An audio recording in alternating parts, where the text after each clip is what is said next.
नमस्कार, सौरभ द्विवेदी नाम है हमारा और आप देखना शुरू कर चुके हैं Lallan top show.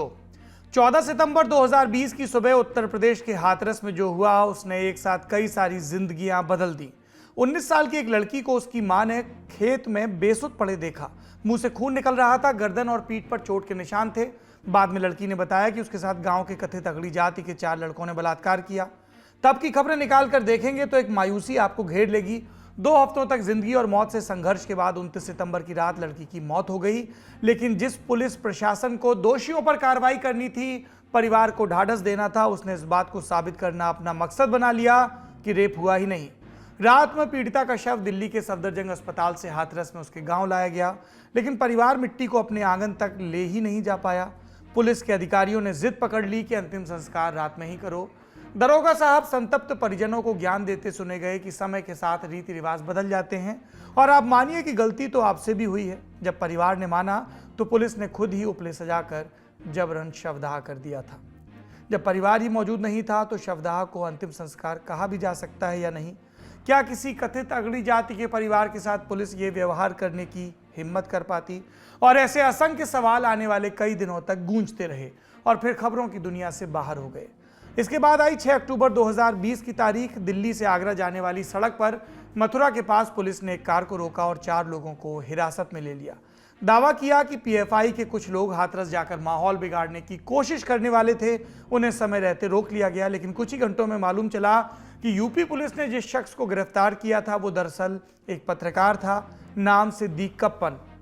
Malayalam news portal अजी मुखम में संवाददाता, Kerala union of working journalist की दिल्ली इकाई के सचिव। इसके बाद से चल रही बहस अब तक थमी नहीं है। एक तरफ उत्तर प्रदेश सरकार के लगाए आरोपों की झड़ी है, जिसके मुताबिक सिद्दीक कप्पन एक बड़ी साजिश का हिस्सा है जिसका मकसद हाथरस में दंगा भड़काना था। दूसरी तरफ कप्पन का यह दावा है कि यूपी सरकार बस आरोप लगा रही है, साबित कुछ नहीं हो रहा और ये पूरी कवायद उन्हें प्रताड़ित करने के लिए चलाई गई है। आज इस मामले में एक बड़ा अपडेट आया है। सिद्दीक कप्पन को सुप्रीम कोर्ट से बेल मिल गई है। तो बड़ी खबर में बताएंगे कि इस मामले पर सुप्रीम कोर्ट के भीतर क्या दलीलें दी गई। इसके अलावा यह भी बताएंगे कि किस तरह आम लोगों की खस्ता माली हालत का फायदा उठाकर कुछ ऐप्स उन्हें आत्महत्या की तरफ धकेल दे रही हैं, उनके कथित अश्लील वीडियो बना रही हैं, उन्हें ब्लैकमेल कर रही हैं। इन ऐप से कैसे बचा जा सकता है और कानून के स्तर पर किस तरह के सुधार की गुंजाइश है। हम आप सब मोबाइल फोन इस्तेमाल करते हैं, उसमें ऐप्स होती हैं, इसलिए हमारे लिए ये खबर बहुत जरूरी है। तो आज 2 बड़ी खबरें हैं जिन पर लल्लन टॉप शो विस्तार से बात करेगा, साथ में दूसरे अपडेट्स भी होंगे। लेकिन शो में सबसे पहले दिन का वीडियो।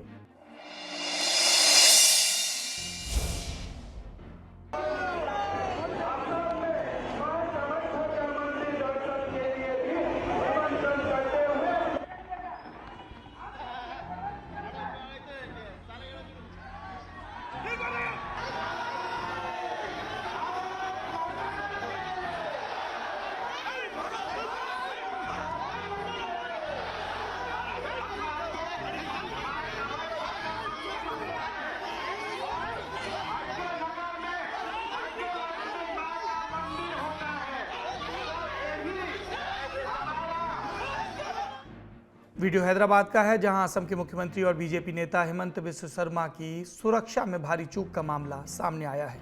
यहां पहले एक व्यक्ति हिमंता के बगल में मंच पर पहुंचा और इसके बाद हिमंता के सामने वाले माइक को मरोड़ने लगा। मामला आगे बढ़ता उससे पहले ही मंच पर मौजूद लोगों ने इस व्यक्ति को पकड़कर मंच से उतार दिया। मौके पर मौजूद पुलिस ने युवक को हिरासत में लिया और उसकी पहचान तेलंगाना राष्ट्र समिति के नेता नंदकिशोर व्यास उर्फ नंदू के रूप में की गई। पुलिस का कहना है कि नंदू के खिलाफ मामला दर्ज किया गया है, जांच जारी है। हिमंता अभी हैदराबाद के दौरे पर हैं और यहाँ चार मीनार के पास मौजूद भाग्य लक्ष्मी मंदिर में पूजा करने के बाद मुजाम जाही बाजार पहुंचे। यहाँ पर उनके साथ मंच पर भाग्यनगर गणेशोत्सव समिति के सदस्य भी थे जब ये घटना हुई। राजनीतिक प्रतिद्वंद्विता अपनी जगह है, उसके लिए नए नए तरीके भी खोजे जाते हैं विरोध दर्ज कराने के लिए, लेकिन इस तरह की हरकतें यही बताती हैं कि तेलंगाना में टीआरएस का काडर वो सब कर रहा है जिसका इल्ज़ाम आए दिन केसीआर अपने विरोधियों पर लगाते हैं। हिमंता एक सूबे के मुख्यमंत्री हैं, राजनीतिक विरोधी होने के बावजूद वो प्रोटोकॉल के अधिकारी हैं जो तेलंगाना सरकार को मुहैया कराना ही चाहिए। हम इंतजार करेंगे उस खबर का जिसमें लिखा होगा कि केसीआर सरकार ने अपने काडर पर सख्त कार्रवाई की। ये था दिन का वीडियो। अब चलते हैं सुर्खियों की तरफ।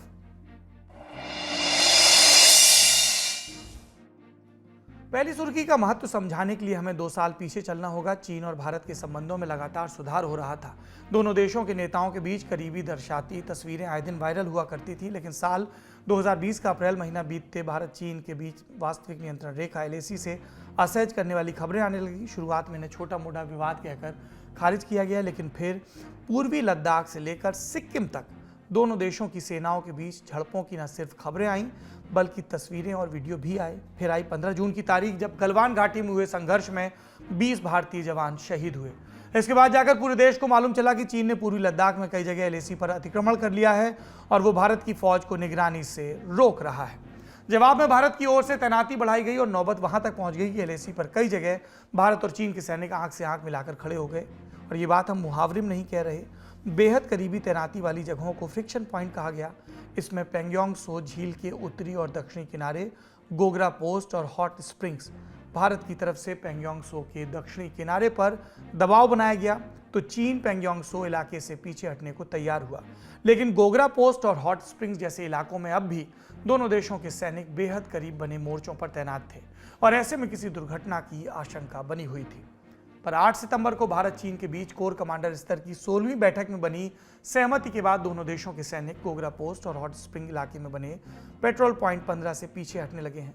भारत और चीन की ओर से जारी साझा बयान में कहा गया कि सेनाएं 12 सितंबर तक पीछे हट जाएंगी। साथ में दोनों सेनाएं अपने किए निर्माण भी ध्वस्त कर देंगी। दोनों पक्ष एक दूसरे की कार्रवाई का सत्यापन भी करेंगे। दर्शक जानते हैं कि एक हफ्ते बाद उज्बेकिस्तान में शंघाई सहयोग संगठन का सालाना शिखर सम्मेलन है, जिसमें प्रधानमंत्री नरेंद्र मोदी और चीनी राष्ट्रपति शी जिनपिंग शामिल होंगे।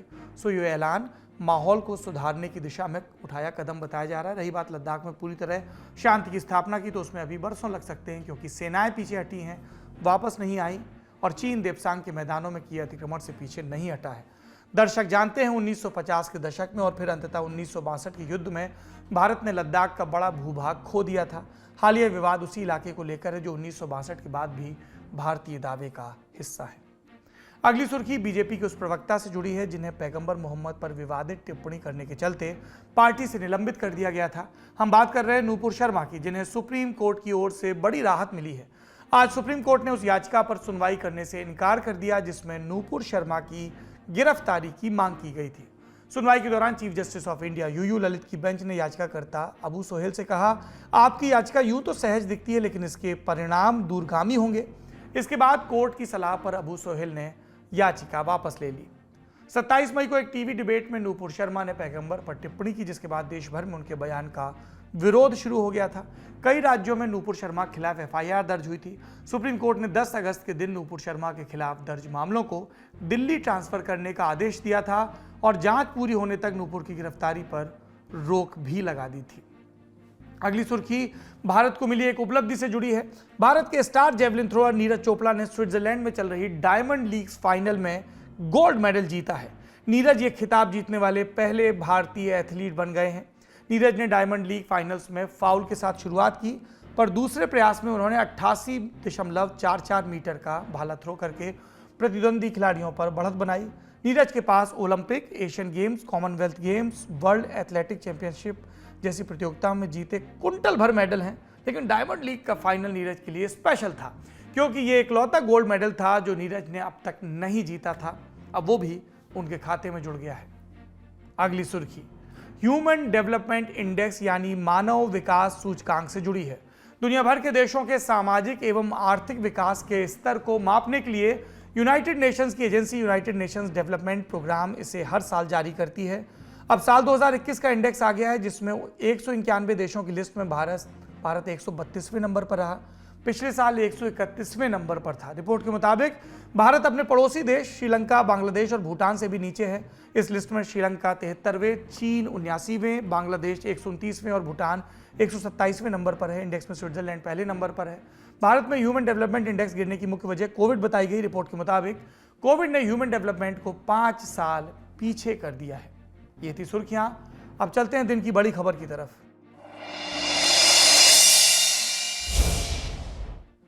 सिद्दीक कप्पन केरल के मलप्पुरम के वेनगारा के रहने वाले हैं। जब वो गिरफ्तार हुए तब वो 6 बरस से दिल्ली में रहकर काम कर रहे थे। उनके परिवार के लिए वो एक मेहनतकश पत्रकार हैं, लेकिन यूपी सरकार के मुताबिक एक शातिर अपराधी। उन पर unlawful activities prevention act UAPA की धारा 17 और 18 में मुकदमा दर्ज है। माने गैर कानूनी गतिविधियों के लिए पैसे इकट्ठा करना, साजिश करना।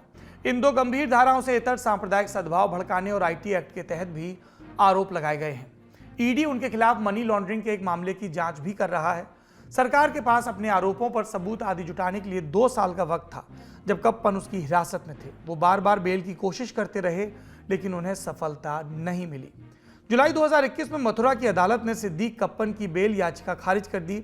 इसके बाद वो हाईकोर्ट से राहत मांगने गए, लेकिन 3 अगस्त 2022 को इलाहाबाद उच्च न्यायालय की लखनऊ बेंच ने भी याचिका खारिज ही की। इसके बाद कप्पन सुप्रीम कोर्ट से राहत मांगने आए और यहां हुई सुनवाई में आपको एक अंदाजा मिलेगा कि कप्पन पर मामला चला रही यूपी सरकार के पास अपने लगाए आरोपों को साबित करने के लिए कितना असलाहा है, कितना मामला है। सुनवाई करने वाली बेंच में सीजेआई यूयू ललित और जस्टिस एस रविंद्र भट्ट थे। सुनवाई के दौरान बेंच का पहला सवाल यही था कि अब तक कप्पन के खिलाफ क्या सबूत मिले हैं। इसके जवाब में उत्तर प्रदेश सरकार की ओर से पेश हुए वकील महेश जेठमलानी ने कहा, कप्पन सितंबर 2020 में हुई पीएफआई की बैठक में मौजूद थे। इस बैठक में कहा गया कि फंडिंग रुक गई है, इसलिए अब संवेदनशील जगहों पर जाकर दंगे भड़काने हैं। यहीं 5 अक्टूबर को दंगे भड़काने हाथरस जाने की योजना बनी और इस काम के लिए 45,000 रुपए दिए गए। कप्पन ने दावा किया था कि वो एक अखबार से जुड़े हैं, लेकिन वो पीएफआई के एक संगठन से जुड़े हैं। पीएफआई को एक आतंकवादी संगठन घोषित किया जाना है। झारखंड ने ऐसा कर भी दिया है। कप्पन दंगे भड़काने हाथरस जा रहा था, ये वैसा ही जैसे 1990 में बंबई में हुआ था। इसके बाद बेंच ने सवाल किया कि कप्पन के पास से बरामद क्या क्या हुआ। जवाब में जेठमलानी ने बताया कि आईडी कार्ड और कुछ साहित्य। जब बेंच ने पूछा कि क्या कोई विस्फोटक बरामद हुआ तो जेठमलानी ने कहा, कप्पन के पास से विस्फोटक बरामद नहीं हुआ था। इस तरह के मामलों में हम पुलिस की वो बाइट सुनने के आदी हो चुके हैं कि फलाने के पास से आपत्तिजनक साहित्य मिला, लेकिन उस साहित्य में क्या आपत्तिजनक होता है ये हमें कम ही मालूम चल पाता है। इसलिए कप्पन के पास से बरामद साहित्य को लेकर बेंच और जेठमलानी के बीच सवाल जवाब पर गौर किया जाना चाहिए। बेंच ने सवाल किया कि यूपी सरकार ने साहित्य के संबंध में आगे क्या कार्रवाई की। जेठमलानी ने यूपी सरकार की तरफ से जवाब दिया कि 6 आरोपियों के बयान दर्ज किए गए। इस पर बेंच ने कहा कि 6 आरोपी के बयान को सबूत नहीं बनाया जा सकता। तब जेठमलानी ने कहा कि किसी आरोपी को सरकारी गवाह बनाने की कोशिश चल रही है। सीजीआई ने कहा जब कोशिश चल ही रही तो मामला सुनवाई के हिसाब से परिपक्व नहीं हुआ है। और तब जेठमलानी ने साहित्य को दंगों की टूल किट बता दिया। इस पर बेंच ने पूछा कि साहित्य में आपत्तिजनक या खतरनाक था क्या। जवाब में जेठमलानी यही कह पाए कि आरोपी हाथरस जा रहे थे और ये साहित्य दलितों के बीच बांटने वाले थे। इसमें लिखा था कि किस तरह पुलिस ने परिवार को बताए बिना पीड़िता का शव दाह कर दिया। साहित्य से भावनाएं भड़क सकती थी। ये प्रोपेगेंडा पीएफआई कर रही थी, ना कि दलित। इसमें ईमेल भेजने की जानकारी है, सोशल मीडिया कैंपेन चलाने के लिए निर्देश हैं। लेकिन बेंच इन तर्कों से संतुष्ट नहीं हुई। सीजीआई ने कथित साहित्य पर कहा, हर नागरिक के पास अभिव्यक्ति की स्वतंत्रता है। कप्पन ये बताने की कोशिश कर रहे हैं कि पीड़िता को न्याय मिलना चाहिए और इसके लिए आवाज उठाने की जरूरत है। क्या ये कानून की नजर में अपराध है? 2012 में इसी तरह इंडिया गेट पर प्रदर्शन हुए थे और फलस्वरूप कानून बदला गया था। अब तक आप ऐसी कोई चीज पेश नहीं कर पाए जिसे आपत्तिजनक माना जाए। क्या ऐसा एक भी दस्तावेज है जिससे साबित हो कि आरोपी दंगों में शामिल होने वाला है? साहित्य के मुद्दे पर कप्पन की ओर से पेश हुई वरिष्ठ वकील कपिल सिब्बल ने भी अपनी बात रखी। उन्होंने कहा कि कुछ दस्तावेज तो भारत से संबंधित भी नहीं थे और ये पूरा मामला प्रोसिक्यूशन का नहीं, परसिक्यूशन का उदाहरण है, यानी अदालती कार्रवाई के नाम पर कप्पन का उत्पीड़न हो रहा है। जब जेठमलानी ने कहा कि कथित टूलकिट में दंगों के दौरान क्या पहने, कैसे छिपे, आंसू गैस से कैसे बचें आदि के निर्देश थे, जब जेठमलानी न्यायालय को टूलकिट के बारे में बता रहे थे तब उन्होंने ये वाक्य भी पढ़ दिया, if you see black people running, run with them. तब सिब्बल ने कहा कि ये तो अमेरिका में हुए ब्लैक लाइव्स मैटर प्रदर्शनों के लिए बने निर्देश थे। इतनी बहस सुनने के बाद सुप्रीम कोर्ट ने आदेश सुनाया। आदेश के तहत सिद्दीक कप्पन को अब 3 दिनों के भीतर ट्रायल कोर्ट में पेश किया जाएगा, जहां से उन्हें सशर्त जमानत दी जाएगी। कुछ शर्तें सुप्रीम कोर्ट ने अपनी ओर से भी लगाई। अगले 6 हफ्तों तक कप्पन को दिल्ली के जंगपुरा में रहना होगा। ट्रायल कोर्ट की अनुमति के बिना वो दिल्ली से बाहर नहीं जाएंगे। 6 हफ्ते बाद केरल जाने की छूट होगी। दिल्ली और केरल में रहते हुए स्थानीय पुलिस थाने में हाजिरी देनी होगी। कप्पन को अपना पासपोर्ट जांच एजेंसी को देना होगा। सुनवाई के ये ब्यौरे हमने कानूनी मामलों पर रिपोर्टिंग करने वाली वेबसाइट लाइव लॉ से लिए हैं। कप्पन को बेल मिलना कहीं से उन्हें निर्दोष साबित नहीं करता, लेकिन ये सवाल तो बनता ही है कि यूपी सरकार ने 2 बरस में जो भी सबूत इकट्ठा किए वो सुप्रीम कोर्ट में आधे घंटे से भी कम समय में धाराशायी कैसे हो गए। अगर कप्पन वाकई एक आतंकी गिरोह के सदस्य हैं और उनकी नीयत दंगे कराने वाली है तो यूपी सरकार अब तक उनके खिलाफ पुख्ता सबूत जुटा क्यों नहीं पाई? वो इसी तरह के तर्कों में क्यों उलझ कर रह गई कि कप्पन की रिपोर्टिंग जिम्मेदार नहीं थी? क्या इसे अधिकारियों की लापरवाही माना जाए या सरकार की नीयत? रही बात हाथरस की पीड़िता के मामले की, तो सीबीआई की जांच चल रही है। परिवार अब भी भयभीत होने की बात कह रहा है और उत्तर प्रदेश सरकार ने हाल ही में ऐसे मामलों में अंतिम संस्कार के लिए गाइडलाइंस जारी कर दी हैं। अब अंतिम संस्कार में रीति रिवाजों का ख्याल रखा जाएगा। एम्बुलेंस में कम से कम 2 परिवारजनों को साथ ले जाया जाएगा। अगर परिवार अंतिम संस्कार से मना करता है तो सरकार 5 सम्मानित नागरिकों की एक टीम परिवार से मिलने भेजेगी और ये टीम एसडीएम को अपनी रिपोर्ट देगी। फिर एसडीएम की कमेटी ये तय करेगी कि अंतिम संस्कार ना करने से समाज पर बुरा असर या पब्लिक आउटरीच फैलने की आशंका है या नहीं, और ये कमेटी परिवार की मंशा के खिलाफ भी अंतिम संस्कार कर पाएगी। लॉ एंड ऑर्डर के पॉइंट ऑफ व्यू से आपको बताएं तो ये पुलिस की पहली प्राथमिकता होती है, चाहे एक्सीडेंट का मामला हो या इस तरह का, कि प्रॉपर प्रक्रिया के बाद अंतिम संस्कार जल्द से जल्द हो जाए, क्योंकि इस तरह की बातें भी सामने आती हैं कि शव को सड़क पर रखकर प्रदर्शन होता है या उसके इर्द गिर्द और भी चीज़ें होती हैं। तो एक तरफ पुलिस का पक्ष है, लेकिन परिवारजनों की सहमति के बिना या उनके विरोध के बावजूद जबरन अंतिम संस्कार कराना तो कहीं से भी न्याय संगत नहीं माना जाता है। ये थी दिन की पहली बड़ी खबर। अब दिन की दूसरी खबर पर चलते हैं। आंध्र प्रदेश का एक जिला है ईस्ट गोदावरी। यहाँ पड़ने वाले राजमुंद्री शहर में 7 सितंबर को एक दंपत्ति ने आत्महत्या कर ली। 35 वर्षीय कोली दुर्गा राव अपनी पत्नी लक्ष्मी के साथ 7 सितंबर को अपने रिश्तेदार के यहाँ एक फंक्शन में जाते हैं और जब वहाँ से लौटते हैं तो अपने बच्चों को करीबियों के घर छोड़ देते हैं। इसके बाद दोनों एक लॉज में कमरा किराए पर लेते हैं। उसमें दाखिल होने के बाद कभी बाहर नहीं आते। इन दोनों ने जहर खाकर अपनी जिंदगी खत्म कर ली। मामले की जांच की गई तो पता चला कि दंपत्ति ने ऑनलाइन लोन ऐप से पैसा उधार लिया था और इसके बाद उन्हें लगातार प्रताड़ित किया जा रहा था। पेशे से दर्जी दुर्गा राव अतिरिक्त कमाई के लिए पार्ट टाइम पेंटिंग का काम करते थे, लेकिन जब ज़रूरत पूरी नहीं हुई तो उन्होंने पिछले दिनों 2 ऐप से 30,000 का लोन लिया। दुर्गा राव ने धीरे धीरे लोन के कुछ पैसे चुका दिए, लेकिन अभी भी लोन का कुछ हिस्सा बाकी था। स्थानीय पुलिस के मुताबिक दुर्गा राव को पिछले दिनों से धमकी भरे फ़ोन कॉल आ रहे थे। फ़ोन करने वाले का कहना था कि अगर लोन की बकाया राशि नहीं चुकाई तो उनकी पत्नी के अश्लील वीडियो इंटरनेट पर फैला दिए जाएंगे। ये कहानी सिर्फ दुर्गा राव की नहीं है। देश के हज़ारों ऐसे परिवार हैं जिन्हें इन चाइनीज़ लोन से ऐप से उधार लेने के बाद प्रताड़ित किया जा रहा है। इसमें से कुछ लोग प्रताड़ना की उस स्टेज पर पहुंच जाते हैं जहां उन्हें जीने से ज़्यादा मरने का रास्ता आसान लगने लगता है। 22 अगस्त को इंदौर के अमित यादव ने अपने सुसाइड नोट में कुछ ऐसा ही लिखा।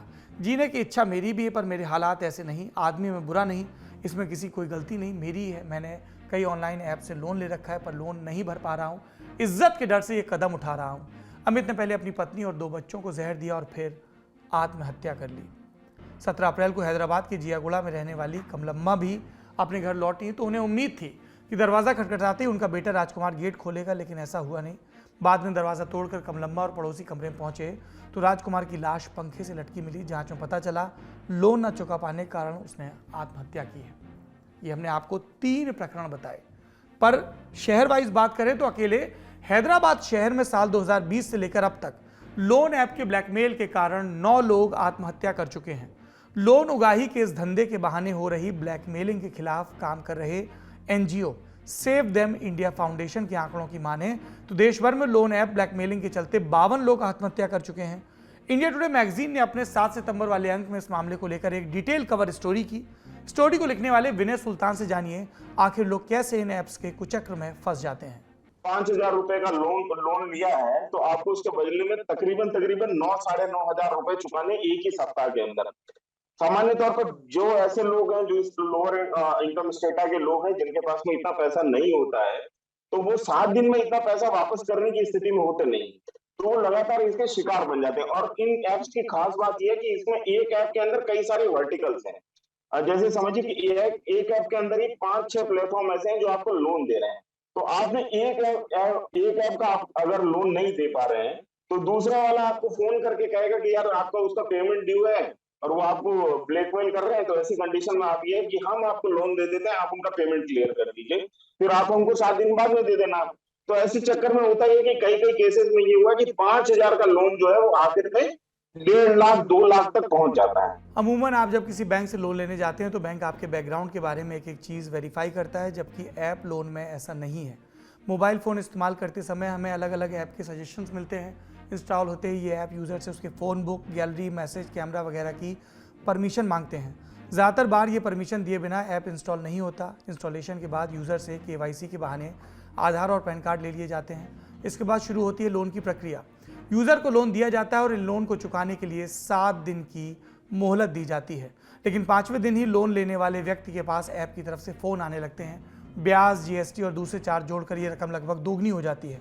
पैसे न देने की सूरत में सबसे पहले यूजर की मॉर्फ तस्वीरें यानी फर्जी तस्वीरें जिसमें उसकी शक्ल होती है पर शरीर किसी और का और ये अश्लील तस्वीरें होती हैं उसके पास भेजी जाती हैं। फिर ये मॉर्फ तस्वीरें यूज़र के करीबियों को भेजी जाती हैं और भेजने की धमकी दी जाती है। इससे भी बात नहीं बने तो यूज़र के पास कॉल आते हैं जिसमें गाली गलौज से लेकर आपत्तिजनक तस्वीरें और वायरल करने की धमकी दी जाती है। यहाँ पर आप सोच रहे होंगे कि अगर आपने ये रकम चुका दी तो आप बच जाएंगे, तो ऐसा बिल्कुल नहीं है। कई मामलों में पैसे चुकाने के बाद भी यूज़र को ब्लैकमेल किया गया है।